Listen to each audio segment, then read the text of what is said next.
더마카와 함께 시선 집중의 문을 열겠습니다. 어서 오세요. 네, 안녕하세요. 더마카입니다. 데이지님이 나가던 감기가 다시 돌아오겠습니다. 너무 추워요. 꽁꽁 싸매고 출근들 하십시오. 라고 인사 보내주셨습니다. 오늘은 정말 춥더라고요. 진짜 춥더라고요. 막 손끝이 시리던데 3595님 여기는 전남 목포입니다. 밤새 폭설이 내렸어요. 대중교통을 이용해야 할 것 같습니다. 라고 올려주셨네요. 목포에 폭설이 내렸어요. 네. 그래도 좀 남쪽이라 좀 서울보다는 좀 따뜻할 것 같은데 그렇죠? 그래도 눈이 너무 많이 내려가지고 힘드실 것 같아요. 예. 그리고 카페 먼도님 기차가 출발하니 시선집중 오프닝 음악이 맞춰 울려주네요. 여수 출장 가는 길입니다. 잠 안 자고 끝까지 잘 들을 수 있을까요? 뭐 기차니까 그죠? 이제 편안히 가시면 될 것 같습니다. 네, 듣다가 주무셔도 돼요. 왜냐? 다시 듣기 하시면 되니까요. 예. 아이비님, 요건 좀 알려드리고 싶은데 꼭 좋은 소식이 있었으면 좋겠는데 그렇게 될지 모르겠어요. 아이비님이 올려주신 건데요. 어젯밤 9시 46분경 신논현역에서 수원 경희대 쪽으로 오는 버스 5100번을 타고 있던 남편이 핸드폰을 두고 내렸습니다. 어허. 분실물센터에 접수가 안 됐다고 하는데 아하. 혹시라도 주우신 분 제발 전화 좀 받아주시고요. 돌려주시면 감사하겠습니다. 제가 옛날에 한번 택시에 핸드폰을 놓고 내린 적이 있어요. 근데 기사님이 제가 계속 전화를 했죠. 제 핸드폰으로. 네, 받으시더라고요. 그러니까요. 그래서 저 멀리 있었는데 차를 몰고 오셨어요. 그러니까 받아서 제가 사례비를 좀 드리려고 했거든요. 한석 안 받으시더라고요. 지금도 이제 그 생각이 보면 너무 감사해가지고 그러니까요. 모두 연락 오지 않게 저기 한번 핸드폰으로 계속 연락을 해보세요. 네, 누군가 계속 하고 받지 계신 것 않을까요? 같은데. 네. 어젯밤 9시 46분경 신논현역에서 수원 경희대 쪽으로 가는 5100번 버스. 네. 네, 혹시라도 핸드폰 주우신 분은 계속 오는 전화 좀 받아주시면 좋겠습니다. 네. 제이비타임즈 오늘 주목할 첫 번째 뉴스 어떤 건가요? 이재명 민주당 대표가 어제 김부겸 전 총리 만났어요. 권칠승 민주당 수석 대변인이 전한 이야기 잠시 들어보시죠. 이낙연 전 총리님을 비롯해서 이제 많은 분들 만나고 당 통합을 위해서 또 충분한 대화를 할 것을 말씀을 드렸고 또 수습 방안도 찾아보기를 부탁한다 이런 말씀을 하셨습니다. 그리고 선거제도와 관련해서 연동형 비례제도 이제 다양성과 비례성들을 확보하기 위한 방안들인데 이런 기본적인 취지는 지켜지는 게 좋겠다. 네, 이에 대해서 이재명 대표는 경청했다고 하고요. 김부겸 전 총리의 많은 역할을 요청했다고 하는데 내년 총선에서 어떤 역할을 할 것인지에 대해서는 구체적으로 오간 내용은 없었다고 하고 두 사람이 향후 정기적인 회동을 하는 데 대한 이야기도 없었다고 합니다. 그럼 어제 만남의 성격을 어떻게 규정해야 될까요? 일회성 만남으로 봐야 되지 않겠습니까? 그러면 일회적 필요성이 뭐였느냐 이걸 짚어봐야 되는 것이겠죠. 김부겸 전 총리는 사실 그동안 구체적인 정치적 움직임도 없었고 정치적인 메시지도 내놓지 않았었습니다. 그런데도 어느 순간 그의 언행이 관심사가 되어버렸습니다. 왜였겠습니까? 그 계기는 이낙연 전 대표의 행보 때문이었습니다. 신당 가능성이 흘러나옴과 동시에 이른바 삼총리 연대설이 돌았습니다. 그러면서 김부겸 전 총리, 더 나아가 정세균 전 총리도 마찬가지였는데 이들이 어떤 입장을 표명을 할 것인가가 중대한 관심사로 떠올랐던 겁니다. 바로 그 시점에 이재명 대표가 만남을 추진해서 어제 만남을 가졌던 건데 이렇게 놓고 본다면 어제의 만남은 어떤 차원이냐? 삼총리란 용어를 지우기 위한 만남. 이렇게 이해를 하면 되는 거 아니겠습니까? 나아가 이낙연 신당 움직임을 고립시키고 가둬두기 위한 것. 이렇게 이해를 하면 될 것 같습니다. 네, 그래서 일부 언론들이 고립작전 뭐 이렇게 쓰기도 하던데 네. 그런 효과는 어떨지 좀 궁금합니다. 왜냐하면 이낙연 전 대표는 이 회동 후에 입장문을 내서 실망스럽다. 연말까지 시간을 주겠다는 말은 여전히 유효하다. 뭐 내 갈 길 간다. 이런 느낌의 입장문을 발표를 했거든요. 그러니까 당 변화에 진전이 전혀 없어 보여서 실망스럽다. 이런 입장을 내놨는데 그 실망스러움을 이재명 대표의 관점에서 보면 어떻게 될까요? 소기의 성과를 거둔 것으로 평가하지 않겠습니까? 네, 그렇게 정리하겠습니다. 네, 김부겸 전 총리 측근은 이낙연 전 대표 끌어안기 그리고 연동형 비례제 이행이라는 이 두 가지 숙제를 이재명 대표에게 준 거다. 그리고 이재명 대표의 반응을 본 뒤에 총선 전국에서 어떤 역할을 할 건지 고민할 거다. 뭐 이런 말을 했다는 보도도 있더라고요. 네. 과연 이재명 대표가 숙제를 풀지 이게 좀 관심인데요. 한편 한간에 이런 얘기도 있잖아요. 이재명 대표가 공천을 다 하고 내년 2월이나 3월쯤에 비대위가 꾸려질 건데 김부겸 비대위원장이 탄생할 거다. 이런 얘기도 지금 여의도 일각에서 돌거든요. 여의도에서 도는 얘기가 너무 많아가지고 그걸 언제 다 따라가요. 그냥 저는 그거 생략하겠고요. 네. 중요한 것은 그 김부겸 전 총리 측에서 그 이런 말을 했다고 하는데 중요한 건 시한이거든요. 왜냐하면 이낙연 전 대표는 연말까지 지켜보겠다고 했잖아요. 그럼 연말 지나면 행동에 들어간다는 이야기잖아요. 그럼 그때 가서 입장 밝히고 멀고 할 여지가 별로 없어져 버린다. 이런 거 아니겠습니까? 네. 아무튼 관련한 얘기는 잠시 후 박찬대 최고위원과 또 짚어보도록 하겠습니다. JB타임즈 다음 주목할 뉴스는 어떤 건가요? 윤재호 국민의힘 당대표 권한대행이 어제 상임고문단과 만나서 비대위에 대한 의견을 구했다는 거 아니겠습니까? 이 자리에서도 한동훈 비대위 주장이 많이 나왔다고 하는데 그리고 나서 의견 수렴을 마무리할 것이다. 윤재호 대행은 이렇게 밝혔습니다. 결국 한동훈 비대위로 가기로 결정한 것이나 마찬가지다. 남은 건 택일이다. 이렇게 봐야 될 것 같은데요. 한동훈 법무장관은 어제 기자들 앞에서 말을 아꼈는데 이 한마디를 남겼습니다. 들어보시죠. 잠깐 오늘은 말씀을 아끼시는 이유가 있을까요? 제가 말을 너무 많이 하고 있지 않습니까? 모든 길이 처음이란 길 아니라고 하신 게 사실상 비대위원장 실험이라고 보실까요? 뭐라고 할게요? 마음이 좀 독해져가지고 처음에는 막 부담되어 얘기해줬는데 이제는 안 그럴 수 있을 것 같아요. 네, JB가 주목한 한마디는 뒷부분에 나오는 말입니다. 제가 마음이 좀 독해졌다. 처음에는 막 부담이 되어서 이야기해 줬는데 이젠 안 그럴 수 있을 것 같다. 무슨 뜻입니까 이거? 그러니까 마음이 독해져서 말을 안 하겠다라는 거잖아요. 이 얘기는 뭡니까? 몸으로 보여주겠다는 거 아닙니까? 어허. 그렇게 해석을 해야 되는 거 아닌가요? 다시 말해서 엊그제 쏟아낸 말을 비대위원장이 돼서 행동으로 옮기겠다. 뭐 이런 이야기를 한 것으로 해석을 할 수밖에 없을 것 같은데요. 자, 그러면 한동훈 비대위 출범을 알리는 소리는 어떤 소리겠습니까? 빵빠레가 아니라 파열음이 될 가능성이 대단히 높다. 왜 그러느냐? 김건희 특검법부터 맞붙을 것이니까. 이렇게 정리를 해야 되겠죠. 네, 근데 어제 상임 고문단에서는 이순신 비유까지 나왔던데요? 논평 안 하겠습니다. 네. 왜요? 네? 왜 안 하십니까? 비유의 적절성에 대해서 심한 의문을 갖고 있기 때문에 논평을 안 하겠습니다. 그럼 JB가 파열음을 얘기를 했으니까 저는 이게 좀 궁금하더라고요. 네. 예전에 한동훈 장관이 그랬잖아요. 여의도 사투리가 아니라 5천만의 언어를 쓰겠다라고 네. 했잖아요. 예. 근데 오늘 한 분석 기사에 한동훈 장관은 여의도 사투리가 아니라 서초동 사투리를 쓰는 거 아니냐. 이런 분석이 실렸더라고요. 근데 서초동 사투리라고 하는 이야기는 모든 걸 법률적으로만 바라본다라는 뜻을 깔고 있다고 봐야 될 것 같은데 그러면 김건희 특검법이 악법이라고 했던 것을 정무적으로 판단해서 이야기한 게 아니라 법률적으로만 판단해서 이야기한 것으로 그러면 해석을 한번 좁혀볼까요? 그러면 그게 법률적 타당성이 있는 이야기인지는 어제 제가 말씀을 드렸습니다. 어제 오늘 언론도 이른바 팩트체크라고 해가지고 많이 그런 것들을 실었던데 그러면 법률적 타당성이 있는 것인가? 거기에도 물음표. 그러면 서초동 사투리도 맞는 것이냐? 아닐 수도 있다. 요 얘기까지 하겠습니다. 네, 어쨌든 한동훈 비대위는 이제 뭐 기정사실이 된 것 같아요, 그렇죠? 근데 등장 시기가 성탄절 전이냐 후냐, 뭐 시기만 남았다 이런 얘기가 많이 오고 있는데요. 네. 어쨌든 요거는 또 계속될 문제니까요. 저희가 이 시간에 계속 진단해 드리도록 하겠습니다. JB타임즈 다음 주목할 뉴스는 어떤 건가요? 국회 보건복지위원회가 어제 전체 회의를 열어서 지역의사 양성법과 공공의대 설립법을 통과시켰습니다. 이 지역의사 양성법은 지역 인재가 지역의대를 졸업한 후 10년 동안 해당 지역에 남아서 의무 근무하도록 하는 내용이고요. 공공의대 설립법은 지역 의료 격차와 필수 의료 인력 부족 현상을 해소하기 위해서 공공의대를 설립하는 내용인데 국민의힘 반대 속에 민주당 주도로 통과시켰거든요. 자, 왜 이 타이밍에 민주당이 치고 나갔는가 이걸 좀 짚어봐야 될 것 같습니다. 네, 왜 이 타이밍이냐? 왜입니까?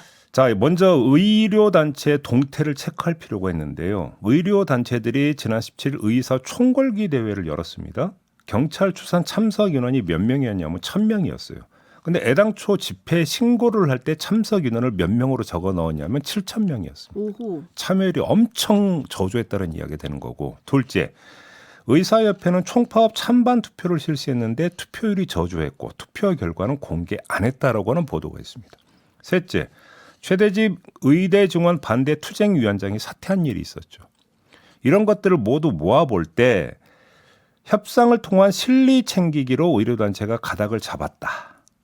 따라서 이후 국면은 디테일 싸움이다. 일단 이렇게 먼저 정리를 해야 될 것 같습니다. 이렇게 정리해놓고 민주당이 치고 나간 이유를 한번 분석을 해야 될 것 같은데 상황이 이렇게 돌아간다면 야당 입장에서는 두 가지 점을 고려할 수 있을 겁니다. 첫째, 정부 주도의 타결이 아니라 야당의 견인에 의한 타결 그림을 만들어낼 필요성이 있었다. 특히 총선을 앞두고.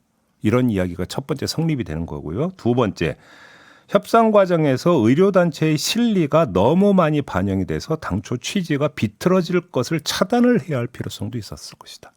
이 두 가지 이유 때문에 치고 나온 것으로, 그래서 틀을 짜버린 것으로 해석할 여지가 있다. 이런 말씀입니다.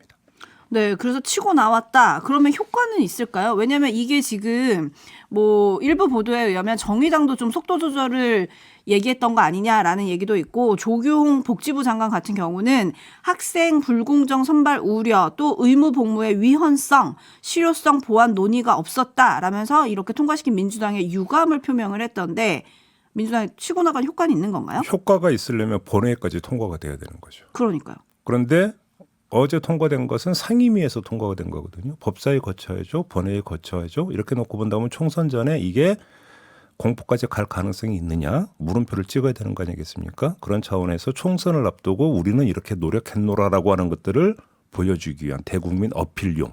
이 측면도 대단히 강하다. 그래서 이런 말씀을 드리는 겁니다. 대국민 어필용.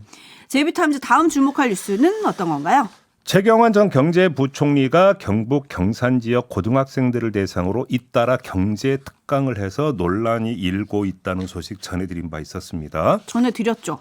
최경환 전 부총리가 엊그제 페이스북에 글을 올려서 특강을 중단하겠다고 밝혔습니다. 하지만 자발적 중단보다는 중단당한 측면이 큰 것 같습니다. 최경환 전 부총리는 페이스북을 통해 밝히기 전에 이 교육청에서 각 학교에 부정적 입장을 알렸고 이에 따라 특강이 예정되어 있던 사동고, 무학고, 진량고가 특강을 취소했다고 합니다. 근데 지금 특강을 중단한 게 자발적인 건 아니고 중단당한 측면이 더 크다고 예. 하셨어요? 예. 그러면 최경환 전 경제부총리가 스스로 잘못을 인정한 건 아니다? 이런 얘기인가요? 아니죠. 최경환 전 부총리는 이렇게 주장을 했습니다. 강사 자격 운운은 일고의 가치도 없는 일이다. 어허. 사면복권이 돼 아무런 문제가 없는 데다가 고등학교보다 더 자격 요건이 까다로운 연세대 특임 교수로 이미 활동하고 있기 때문이다. 이렇게 주장을 했습니다.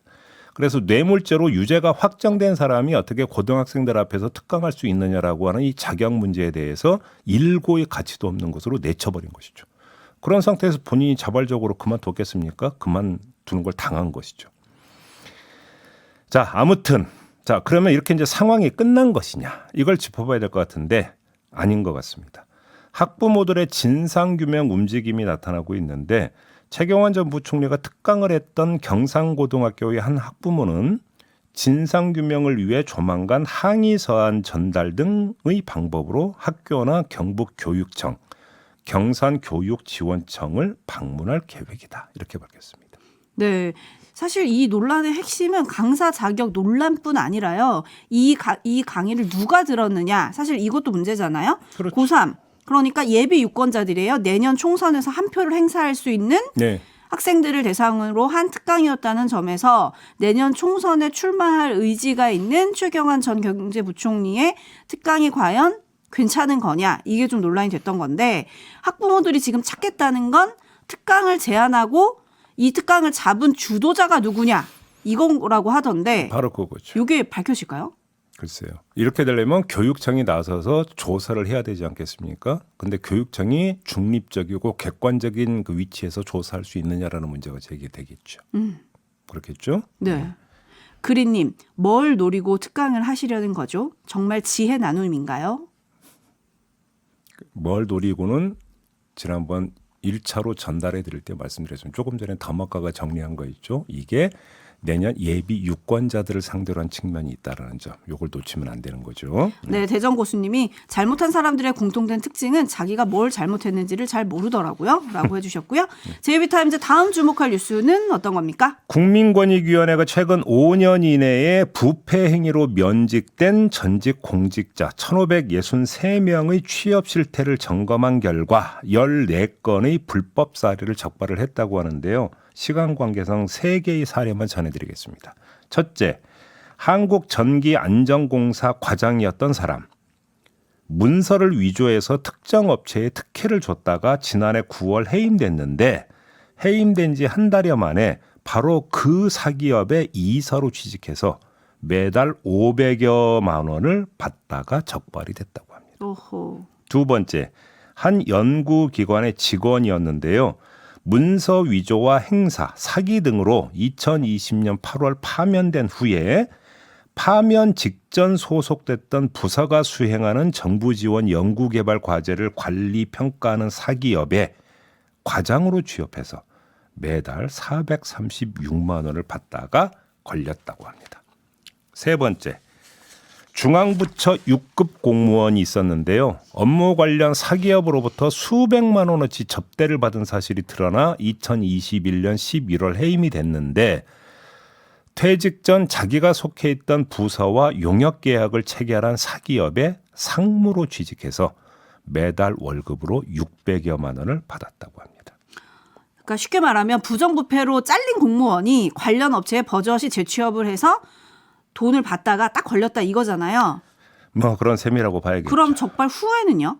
권익위원회가 14명 가운데 12명에 대해서 이들이 과거 소속기관장에게 알렸다고 합니다. 이들을 취업제한 법령 위반 혐의로 고발하게 할 예정이라고 하는데 이게 다가 되면 안 되는 거 아니겠습니까? 그렇죠. 사실 권익위 조치는 반쪽짜리다. 이렇게 봐야 되는 거죠. 왜 반쪽짜리입니까? 아니 이들을 고용해서 매달 수백만 원의 월급을 준 업체들 그들이 자선으로 이렇게 했겠습니까? 당연히 아니겠죠. 자기 회사에도 뭔가 도움이 된다고 하니까 그렇게 한 거 아니겠습니까? 결국은 이들을 이른바 전관으로 활용하려 했던 거 아니겠습니까? 따라서 이들이 불법 취업한 후에 원 소속 기관을 상대로 어떤 짓을 했는지 어떤 로비를 벌였는지 사실 이게 더 중요한 거거든요. 줄기는 사실 더 이거라고 봐야 되는 거 아니겠습니까? 근데 국민권익위원회 조사는 이거는 지금 없는 거거든요. 그래요? 네. 지금 JB가 얘기한 게 너무 당연한 것 같은데 왜 그건 조사를 안 하죠? 그러니까 이게 지금 관련 법령이 어떻게 되어 있는지를 좀 봐야 될 것 같은데 고발을 하게 되면 사실은 이제 수사가 시작이 되는 거 아니겠습니까? 수사를 통해서 밝혀내야 되는 내용이 바로 이것이죠. 그러면 이것이 말 그대로 그냥 양심에 털난 전직 공무원 개인의 비위로 그치는 사안이냐 아니면 원 소속 기관에서 손바닥으로 마주쳐준 그런 현직 공무원이 있었기 때문에 이들도 월급 받은 것 아니냐. 이런 얘기가 성립이 되지 않겠습니까? 그럼 그들이 누군가 찾아내야 되는 거죠. 그래서 네. 뿌리를 도려내야 되는 거 아니겠습니까? 그렇죠. 주럭키님이 과연 14명뿐일까요? 라고 해주셨고요. 손뜨개님도 전관 예우 이런 거 좀 다 막아야 됩니다라고 했는데 사실 모든 분야에 이런 게 지금 걸쳐 있는 거 아니냐 이런 댓글이 많이 올라오고 있거든요. 그렇죠. 사실. 근데 이게 또 관련해서 기사를 보다 보니까 본인이 자진 신고를 안 하면 채용할 때 알 수가 없다 이런 얘기를 하던데 이렇게 된다면 제도 정비부터 좀 해야 되는 거 아닙니까? 그러니까 결국은 그러면 그 다 하나하나 다 추적을 해야 된다고 하는데 이러면 또 무슨 설명이 나오겠습니까? 안 봐도 비디오 아닙니까? 예산과 인력이 부족하다. 그렇게 얘기하겠죠. 뭐 레퍼토리는 또 이거 아니겠습니까? 네. 그런 점에서 제가 볼 때는 아주 본보기를 확실하게 보여주는 것도 정말 필요한 거거든요. 그래서 제가 조금 아까 그 말씀을 드린 겁니다. 갑자기 카르텔 타파 이 단어가 떠오르는데 여기 카르텔부터 좀 타파가 필요할 것 같습니다. 이름하여 전관 카르텔 되겠습니다. 네. 그렇죠? 네. 마무리하죠. 더마카 수고하셨어요. 고맙습니다.